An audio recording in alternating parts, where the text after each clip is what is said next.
Hi guys, how are you doing? We are off to Reading this morning. A little emergency job that just came in. It's Saturday morning. I've been working on that Finch job all week and just have a nice little break. We've gone to do some multi-finish plastering rather than all that rendering stuff, which is hardcore on that building site. So yeah, we have a nice little fun day out.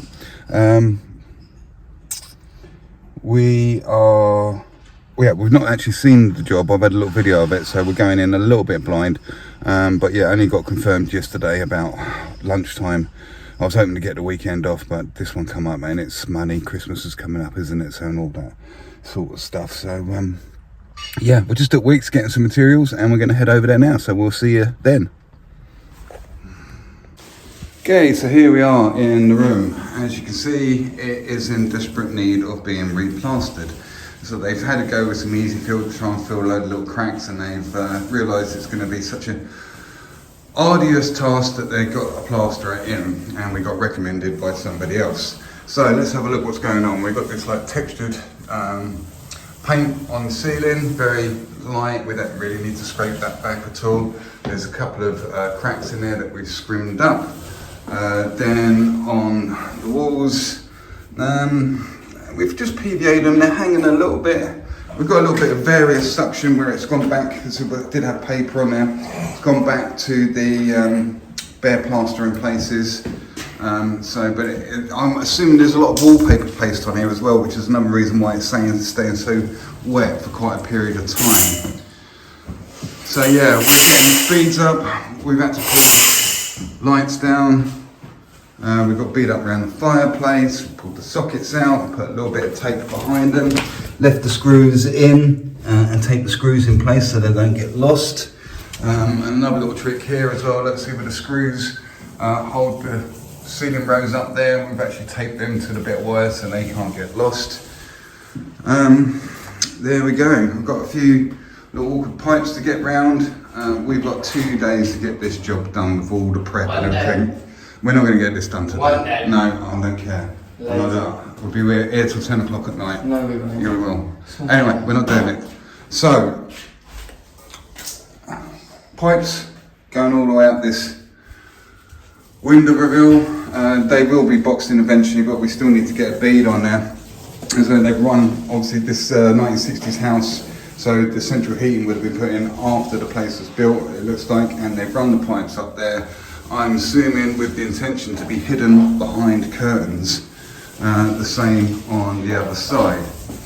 Another little thing to note in here, because apparently the guy in here was quite old, and I've noticed this in quite a few old places, where they've glossed the window reveals. There's hardly any suction. I mean, look at that, look at the shine on that, it's like a sheet of glass.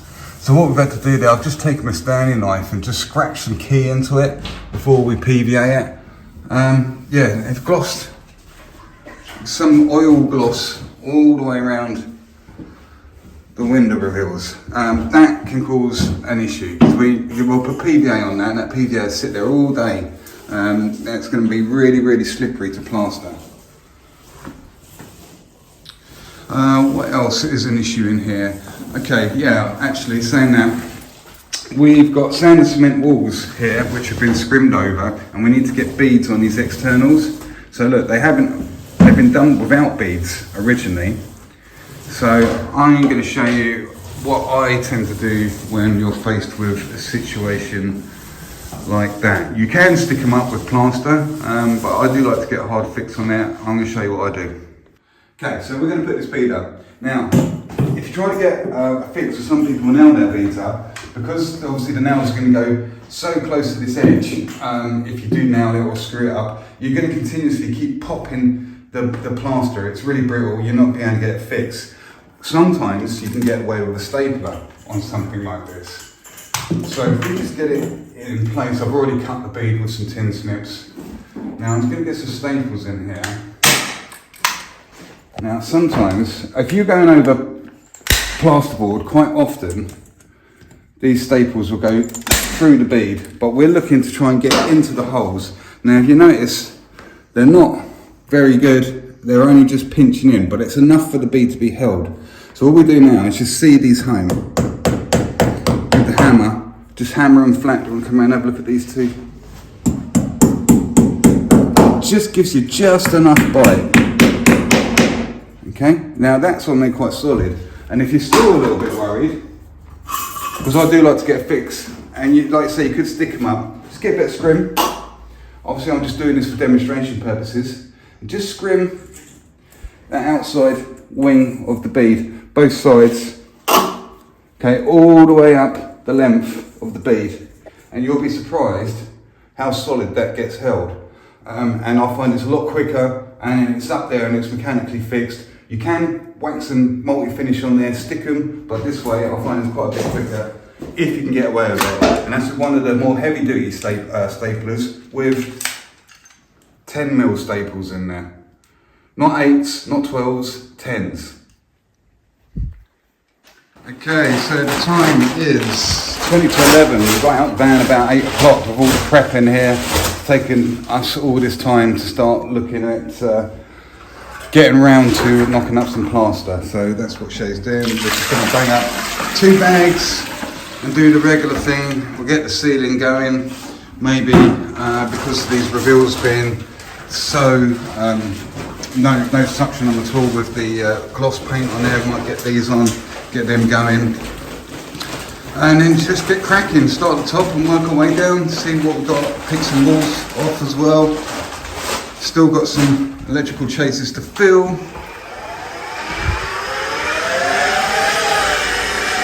Get cracking.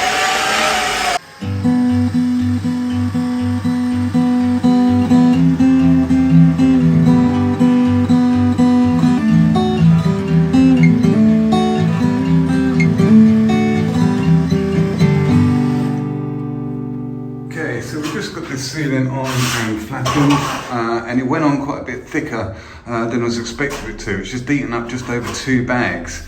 The texture wasn't very hard, but it was actually, the ceiling was quite undulated and a lot of holes and stuff that needed filling out, which is quite handy when you're using one of these larger trowels. This is a 20-inch carbon steel trowel, and I find this is really, really good for flattening and straightening out ceilings in such bad bendy shapes.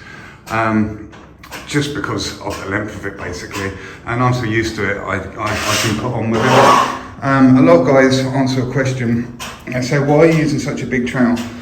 Because the back and the toe aren't touching the ceiling at all. Now, just to answer this question, this trowel is not bent. A lot of perma shapes and stuff have a continuous curve all the way through. This one does not. It's straight all the way down, and it's only the very ends that lip up. So yeah, you can use the whole length of this trowel, and toe and the heel are both touching. And then they say, well, why are you using such a big trowel when you only fill that much up of it of gear? So if you've got a 14-inch trowel and it comes to here, then yeah, you can get the same amount of gear on there. But when you put it on, the gear will come past the end of the trowel. Okay, here and out here, and cause more mess to come out. With this, I mean, you can load the whole of the trowel up, but it makes it so unstable because of the whole length of it. So all I do is load up this part of the trowel, squidge it on. As it squidges on, it comes to about here, and I've got this edge and this edge, which are catching any drops. It's not pouring out or cascading over the back of the trowel. And then once I've got a whole hawkful on, and I square, then I can use the entirety of the trowel to flatten that square, let's say that much, flatten that in before I move on to the next square, put that on, flatten that in, next square, put that on, flatten that in. Now, you could possibly use a speed skim rule here, but do you know what, they tend to ride, when the ceiling's so bad and so up and down as this, it tends to ride the lumps and it smooths them out rather than flattens them. So I tend to rely on my trowel, the 20-inch trowel, to put these marks in there, which is showing me all the contours where it needs filling out and stuff, because I'm going to give this another fill out and then it's going to have a second coat over it. But also because I'm getting up there with my hand and I'm feeling it and I'm noticing where all the troughs and all the low points are, then I'm kind of learning the contours of the ceiling. And to be honest with you, through the middle of the ceiling, and quite often they can be all over the place. It's these lines here, all your internals, which need to be straight. If you're using a small little stainless perma-shape, your trowel will be rolling with all the contours and everything. With this big trowel, it straightens everything up and you have to make a new level. Okay, at this stage of the room, we don't really have much of a plan of what's going to get on and what isn't, other than hitting the ceiling first. We're starting up there to get that going. I like to get the ceiling out of the way, save splashes down the walls and stuff like that, and it just makes sense to start at the top and work your way down. So we knocked up 2 bags, and unfortunately it wasn't quite enough to get the whole ceiling. We still had a square here that needed doing. Shay started that end, I started this end, and we almost met in the middle, but it wasn't enough. So Shay went, what did you do, knock up another bag and a half or say? Yeah, something like that. So Shay knocked up another bag and a half. We used the dirty water from the first gauge that we put on for this ceiling. Used the dirty water, knocked up another bag and a half, filled this little square which was left over, and then once we filled that, Shay started taking out this awkward window wall at the front, which has got a vent to get round, these pipes we need to be careful of and not bend them around too much and cause a leak. Got some radiator screws that need to be kept. So, and then I looked at the bucket after we filled that ceiling, and then I looked and I thought, well, what can we get on? What other wall can I get on? Maybe this one, maybe that one. We still need to get some bonding going on in these, so well, I can't set them yet. They should be done already, but we haven't done that yet. So yeah, just looked at what's left in the bucket and I thought, well, Shay's got that much to do. Looks like there's probably enough just to get the front of that fireplace on. So that's what we did. We chose what wall by the amount of gear that we had left over. So what I'm going to do now is, because I want to get this ceiling really, really flat, it's had kind of like, I put it on, then I flattened it in quite quickly. I want to go back over it again and give it another flatten by hand with that 20-inch trowel. Make sure I can get that really as straight as I possibly can, because that's going to make it so much easier to lay down if we're able to regulate that second coat on there so that you haven't got deep areas, you haven't got thin areas. It's going to roll over it and be consistent depth all the way over the top of this base coat that we've put on. Okay, so the ceiling has had pretty much, had one quick flatten as soon as I put it on, and I've let it pick up a little bit and I've given it a second flatten. And as you can see, it has eliminated, using the 20-inch carbon steel trowel, which is straight, not curved, has eliminated so many of the trowel marks that were in there previously. Now, if you speed ruled that, then those trowel marks would disappear, but the speed rule would be bending and flexing with the contours. So although it looks flat, it's not flat, it's just been smoothed out. In this case, I know, using that really hard rigid trowel, that is actually flat now. A lot flatter than it would be if you used a speed skim, especially the plastic blade ones. I mean, sometimes I will use a speed skim if we're not too worried about it, if it's a sports or a really, really big area, but I'll use the metal blade ones. Right, so Shay, we had a little bit of gear left over, so Shay added, so we used dirty water. Shay added a good bit of bonding to some multi-finish, and we got these electrical chases filled up. There's a little bit down there and around there, so they're going off for us.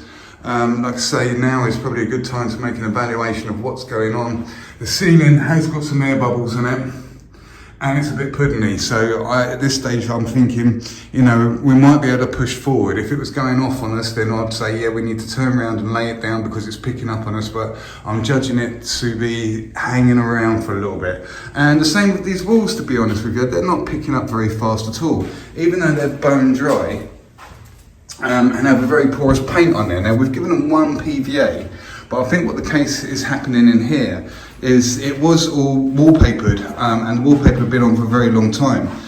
So I think it's the old wallpaper paste, which when you come in, it felt really dry to the touch, but as soon as that plaster gets on there, it livens up that wallpaper paste and turns it all wet. So although it feels like there's going to be a hell of a lot of suction there, there's actually not, because it's been sealed with wallpaper paste.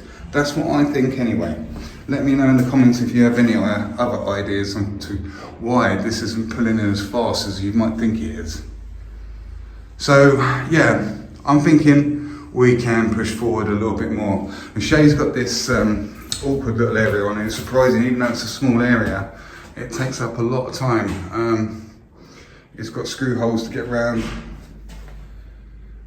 And it's got to get round that there. So yeah, I think if we do push forward, it'll be taking off something simple. So even though that's a fairly medium-sized wall, because there's nothing on it apart from one socket, that's a really easy wall to do as far as I'm concerned. No corners, no external corners on it or anything. It's a nice flat surface. We'll be able to bash it out in no time. This one, look, is a little bit more complicated because again, got the radiator screws. Same as this. That's going to take a lot of time to mess around with, going down these pipes. So yeah, we're just going to push forward, not sit back. Okay, so knocked up a little bit more, and I just picked this up, put the first coat on this, and then the entirety of this wall. Also had enough just to get this side of the fireplace on, still very wet look. And also I had a tiny little bit left in the bucket, and I thought, oh, it's probably just enough to get this head on up here on this glossy paintwork. Brushed a bit of plaster in there as well to give it some more key. So yeah, in the meantime we've been doing that. I'm quite happy the ceiling's picked up a fair bit and it is just about ready to take a second coat. So that is what we're going to do now. Shay's been playing the short game and concentrating with the sponge float and getting this tricky little one all under control. Okay, so if you remember, this ceiling took over 2 bags to get on, and then this went on shortly afterwards, and this is picked up as well, so that's kind of ready to lay down. So it was over 2 bags for that, so I might as well say, guessing probably about 3 bags for the ceiling plus the face of that. But this time, remember, we went on really deep, and we've taken the time to really flatten this out. So I'm going to knock up 1 bag, and hopefully that's going to get us across the whole of the ceiling and get the face of this fireplace on.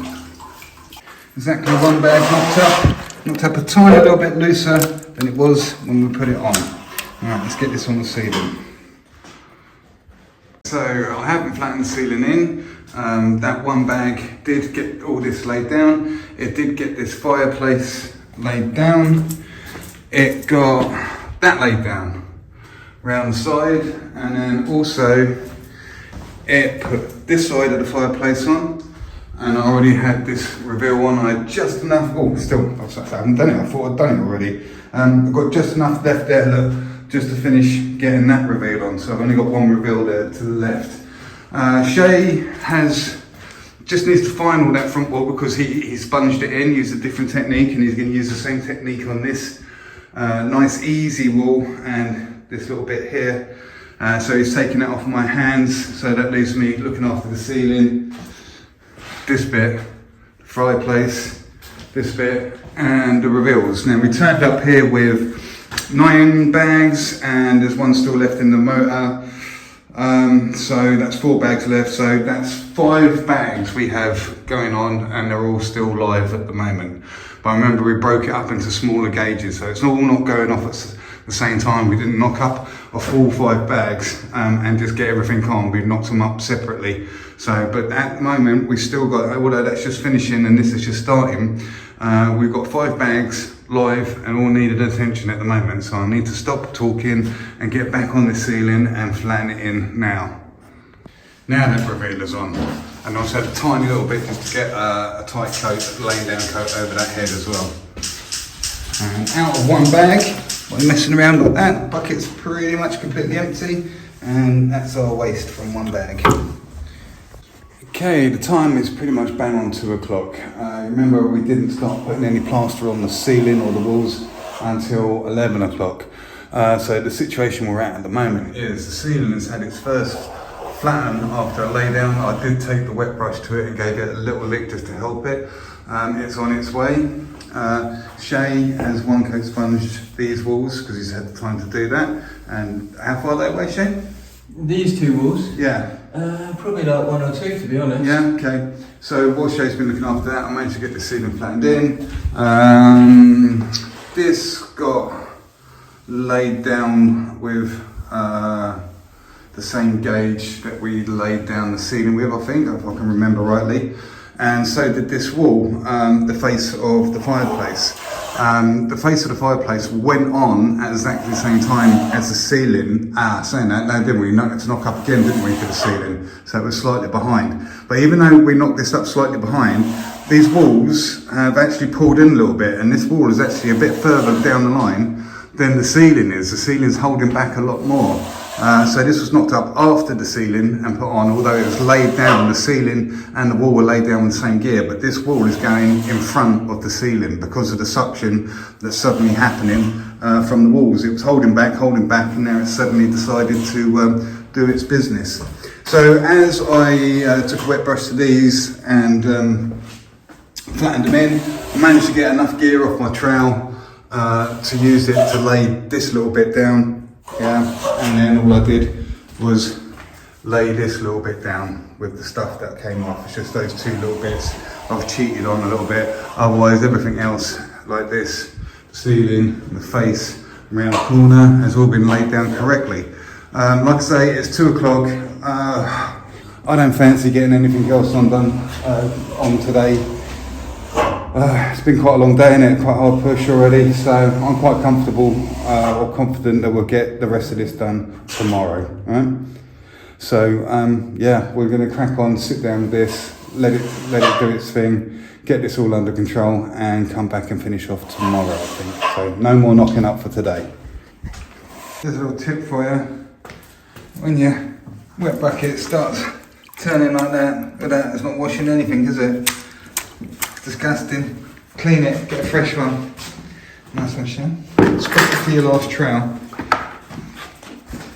Okay, this reveal I wasn't too happy with. If you remember, I took what I troweled up, what came off onto my trowel, I took it from there, and just because it's just a little reveal, I used it to trowel to lay this down. Look, there's a couple of bellies in it, so I'm not too happy with it.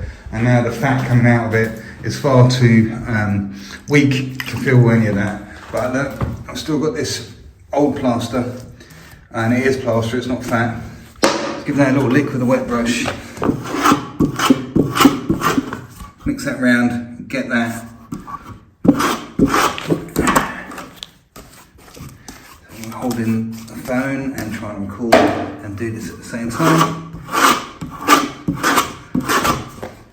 As you see, that's not fat anymore, that's actually now a bit of knocked back plaster. So I'm going to run that all up and down that one reveal there. Okay, time is 3:30, just coming up to 4 o'clock. And that's what we've done to the ceiling.